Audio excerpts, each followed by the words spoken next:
Whether it's chemotherapy or radiotherapy, both are like killing 1,000 enemies while losing 1,000 of your own, because these chemotherapy drugs and radiotherapy can't distinguish between cancer cells and normal cells. They destroy normal blood cells, red blood cells, white blood cells, and platelets altogether.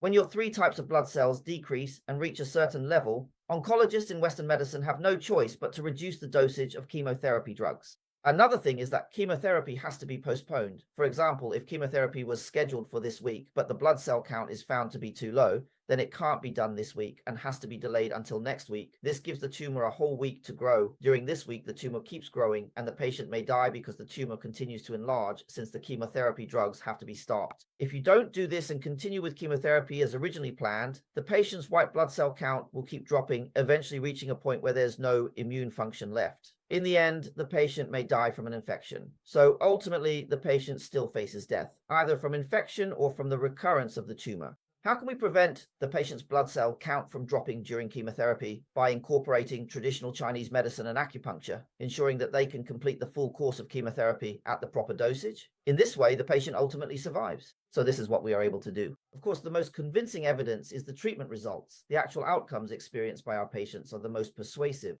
In my clinical practice, I have also helped many cases, and all of them have achieved very good results. Another point is that we need to rely on scientific evidence. Didn't I publish a book some time ago? The title of the book is Discover the Science Behind Traditional Chinese Medicine. In my book, there is a dedicated chapter discussing tumor management. In this chapter, there are several articles specifically addressing tumors.